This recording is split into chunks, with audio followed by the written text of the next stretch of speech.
ঈদের ছুটির শেষে বাবার বাসা থেকে চলে আসতে গেলে ভীষণই খারাপ লাগে। আর এইবার তো আমি অনেক অল্প সময় থেকেছি বাবার বাসায়, তাই মনটা আরো বেশি খারাপ হয়ে গিয়েছিল আসার সময়। প্রতিবারই বাবার বাসায় যাওয়ার সময় যতটুকু আনন্দ এক্সাইটমেন্ট মনে কাজ করে, ঠিক তার থেকেও আরো বেশি দ্বিগুণ কষ্ট লাগে বাবার বাসা থেকে চলে আসার সময়। কিন্তু বাচ্চাদের পড়াশোনা, এক্সট্রা কারিকুলাম, সংসার সবকিছু মিলিয়ে চলে আসতে হয় খুবই তাড়াতাড়ি। এই তো খুব সকালবেলা রেডি হয়ে গিয়েছি। আর আমার আজকের এই ভিডিওটা হচ্ছে জুনের 2 তারিখ মঙ্গলবার দিনের ভিডিও। খুব সকালবেলায় আমার বাচ্চাদেরকে ঘুম থেকে উঠিয়ে রেডি করে দিয়েছি। আমিও এদিকে রেডি হয়ে পড়েছি। আমার ছোট ভাই দিয়ে আসবে আজকে। আর রাতের বেলাতেই ব্যাগগুলো গুছিয়ে রেখেছি। এইবার বাসায় গিয়ে মাত্র 5 দিনের মতো থেকেছি। এত কম সময়ে আমি বিয়ের পরে মনে হয় একবার থেকেছিলাম, আর এইবার নিয়ে 2 বার। এত অল্প সময়ের জন্য কখনোই আমার বাসায় থাকা হয় না। এই তো উপর থেকে নিচে নেমে চলে এসেছি, দোকানের সামনে দাঁড়িয়ে রয়েছি। বাচ্চারাও অপেক্ষা করছে কখন অটোতে উঠবো, তারপরে বাসে উঠবো।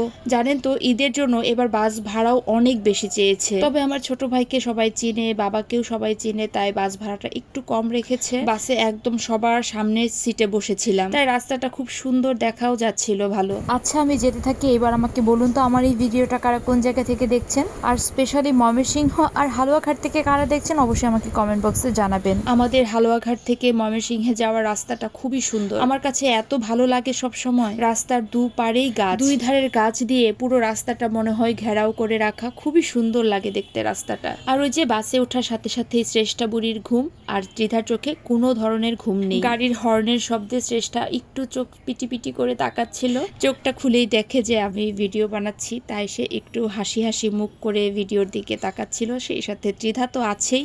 যা খুশি হয়ে যাক, ত্রিধার চোখে একদম ঘুম হয় না। তবে লাস্টের দিকে একটু ঘুমিয়েছিল ত্রিধাও। আমার বাচ্চাগুলো মামার বাড়িতে যাওয়ার জন্য অধীর আগ্রহে বসে থাকে। আসলে আমার বাবা মা ভাই বোন তাদেরকে এত আদর করে, আর তারা সেইখানে গিয়ে লাগামহীন ভাবে ঘোরাফেরা করে, চলাচল করে, আনন্দ করতে পারে, তাই তাদের কাছে মামার বাড়িটা এত প্রিয়। আর আমার কাকা কাকি, জ্যাঠা জেঠি, কাকাতো ভাই বোনেরা, জ্যাঠাতো ভাই বোনেরা সবাই আমার বাচ্চাদেরকে ভীষণ ভালোবাসে। শুধু আমার বাচ্চাদেরকে বললে ভুল হবে, আমরা যে বোনেরা ঈদের ছুটিতে বাসায় যাই, সব বোনের বাচ্চাদেরকে তারা সম পরিমাণে ভালোবাসে। অনেক ভালোবাসা পায় বাচ্চারা। আর সবাই হালুয়াঘাটে যাওয়ার জন্য ভীষণই অস্থির হয়ে থাকে। এই যে কথা বলতে বলতে ময়মনসিংহের কাছাকাছি প্রায় চলেই এসেছি। বাসায় এসে আর কোনো ধরনের ভিডিও ক্লিপ নিতে পারিনি। এসে বাচ্চাদেরকে স্নান টান করিয়ে আমি কাপড় চোপড় সব গুছগাছ করে চলে গিয়েছিলাম সরাসরি রান্নাঘরে দুপুরের রান্না শেষ করে বাচ্চাদেরকে খাবার টাবার খাইয়ে ত্রিধাকে নিয়ে চলে এসেছিলাম বিকালবেলা নাচের ক্লাসে।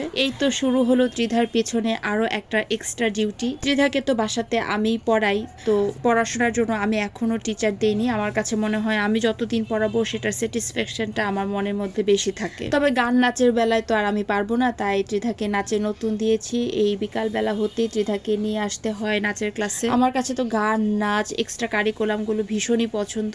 ত্রিধাও যেমন নাচের ক্লাসটা ভীষণ এনজয় করে, আমার কাছেও তার নাচের ক্লাসগুলো ভীষণই ভালো লাগে। আর ত্রিধাদের স্যার এত সুন্দর করে যত্ন সহকারে তাদেরকে শেখায়, যেটা দেখে আপনার অনেক ভালো লাগবে। যাই হোক, বাসা থেকে চলে আসার এই ভিডিওটা আমার এই পর্যন্তই। দেখা হবে আপনাদের সাথে আমার পরবর্তী একটা ভিডিওতে। সো আজকে ভিডিওটা এই পর্যন্তই। কারা এই ভিডিওটা কোন জায়গা থেকে দেখেছেন অবশ্যই কমেন্ট বক্সে জানাবেন। So tata.